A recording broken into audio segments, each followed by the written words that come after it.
Nino Kalandadze, a former deputy foreign minister of Georgia, a lawyer and a civil society leader and founder and executive director also of Chavchavadze Center for European Studies and Civic Education, and also former MP. Is that correct?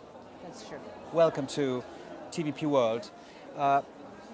We know it, of course, that Georgia is in a political turmoil after the elections last year in 2024.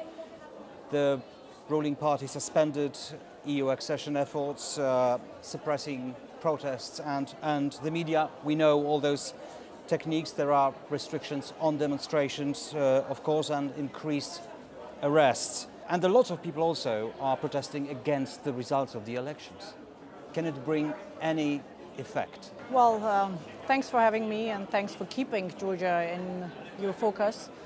Well, the protests have been instrumental so far because it was for the unity and determination of the civil society that the results of 2024 parliamentary elections were not recognized as legitimate by the international community, that there were several European countries that have imposed bilateral sanctions on key enablers of the regime.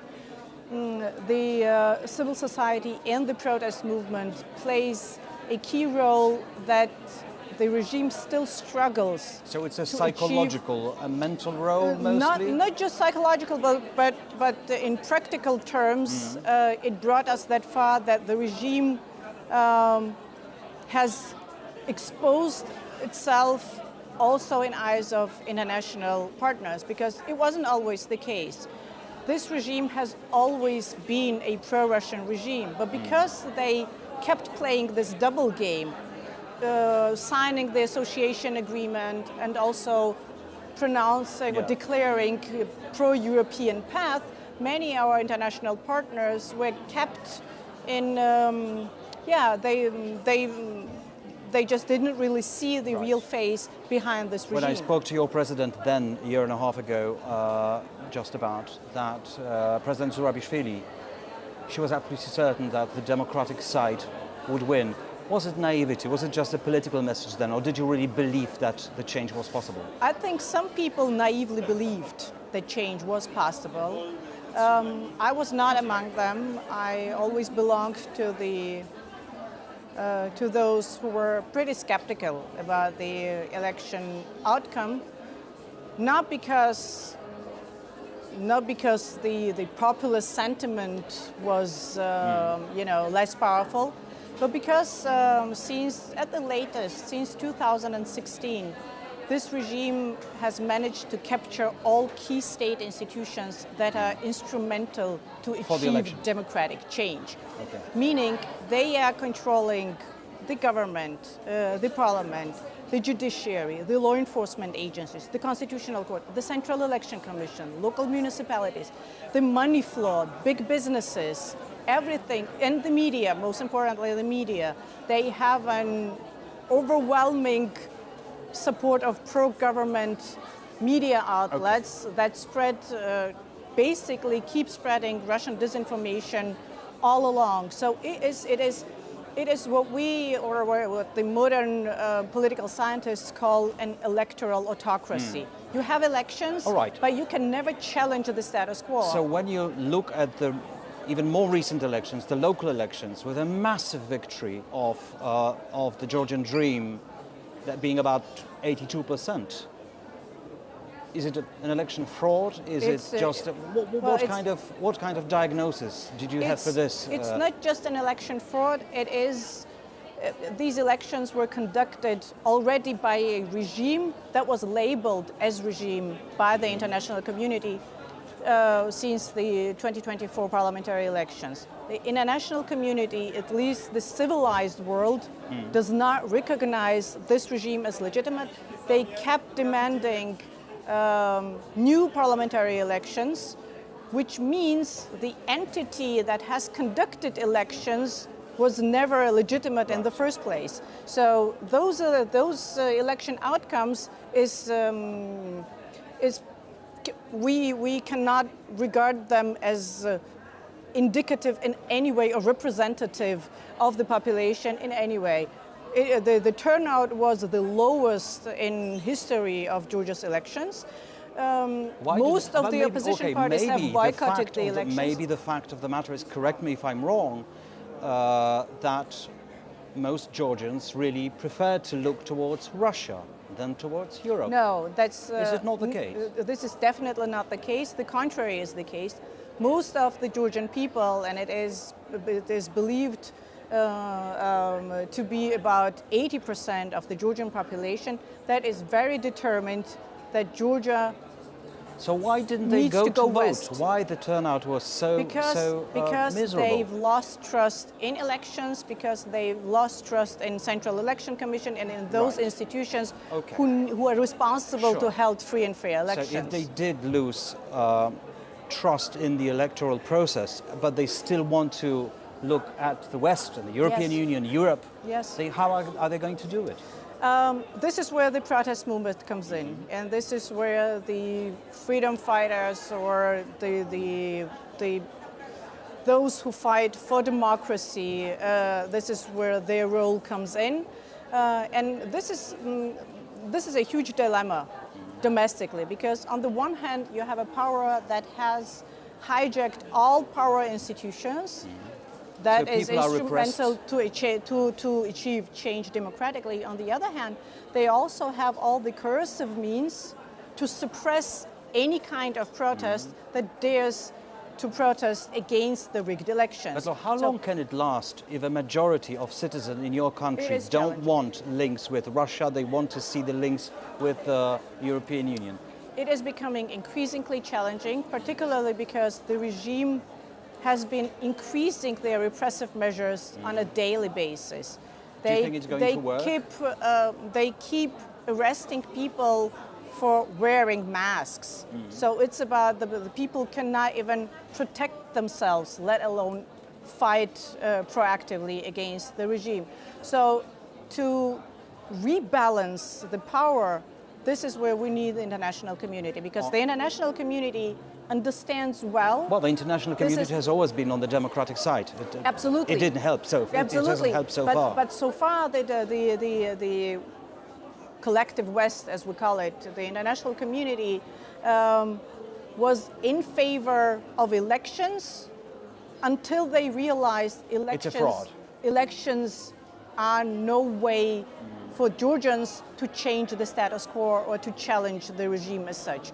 So to rebalance power, the international community is applying, but needs So what would you expect, to concrete steps from international community? What would you expect from them, from us, from Europe, from the European Union to happen? We keep advocating for increasing pressure on the regime that is non-legitimate. Once they all have recognized that this is not a regime that brings Georgia to the right direction. But that is happening. Perhaps that's too little. It is happening, but so far it's been on a lower scale, meaning they have identified key enablers of the system, but the sanctions are being yet applied pretty selectively on a wider range and not in a systematic manner, in the sense that it would really affect so Europe is doing too criminal little. syndicate so that Europe is governing is doing the too little, in your opinion? Well, obviously, I mean, you know better than me that it takes time for Europeans to consolidate. Firstly, because European Union is not one country, but a combination of many political representatives.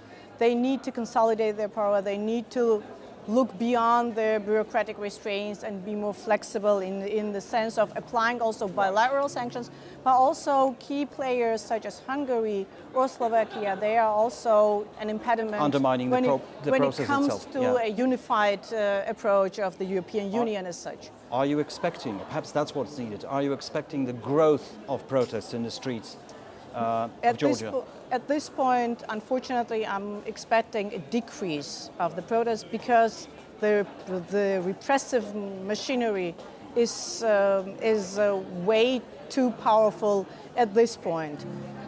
I do not expect the protest sentiment to calm down. This is not what I believe, because the Georgians are very determined that this is not a government they want, and they are, in the meantime,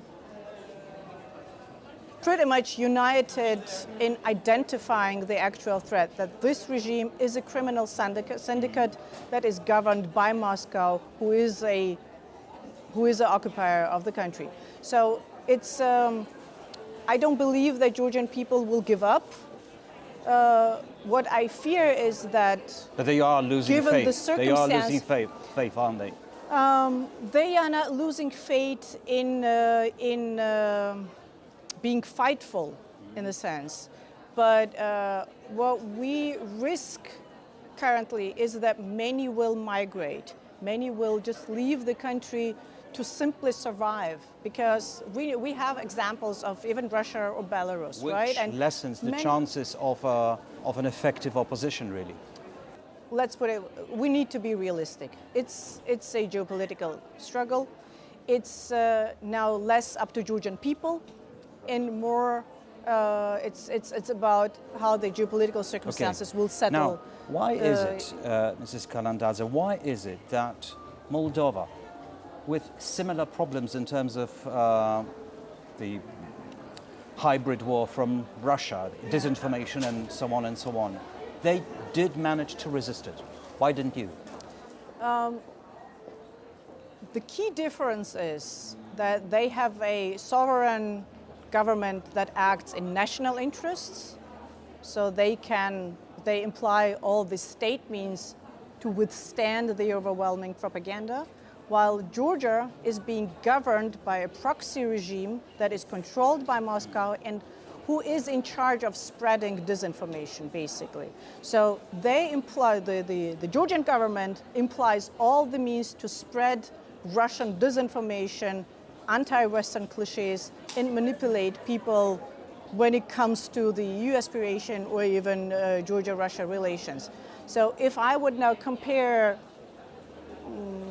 situation in Moldova with the Georgia, I would rather compare it with the previous government, who had challenges in relations with Russia, but had a political will to divert Georgia from Russian influence towards European Union. This is what Sandu is doing in a very determined manner, and Georgia is given this amazing geopolitical opportunity of window that has now has been created by the international community, that Georgia could also join the European Union pretty soon. Now we are having a proxy regime that is holding us back. Is it going to survive till next elections? There will be no elections. We all need to understand this regime is installing a system, what we call an electoral autocracy, meaning they will pretend have elections. That you have elections. Elections very much like elections are held in Moscow or in Belarus. And many Georgians, but also international players, have questioned whether Georgia can become another Belarus, since it's so different culturally and economically and ethnically, and the civil society is so vibrant, etc. And my response has always been, yes, it can and it will, because the domestic contemporary dictators, they are following the same script and the same playbook that is being written in Moscow and implemented in respective countries. Right. You're a former politician. You're an activist at the moment, running an NGO, one of the first ones in your country. So where do you see hope for Georgia the next 5 years, perhaps 10 years, not such a long distance time? There are several reasons to believe that there is still hope. Firstly, because Georgia's society has proved to be remarkably resilient. Secondly, because I do hope that, given the geopolitical stance of Georgia, autocracies in such small countries with no actual internal resources can survive endlessly. They will at some point need international recognition and international links to civilized worlds. They cannot substitute Western support with Chinese or other Eastern markets or interests. This is not sustainable in the long run. And thirdly, and most importantly, I do hope that Ukraine prevails soon. The international community has agreed already, at least they have a common understanding how they should cope with Russia, and that this will impact Georgia. Thank you very much for joining us. Thanks for sharing this knowledge with us. Thank you. Nino Kalandadze, thanks very much. Thank you.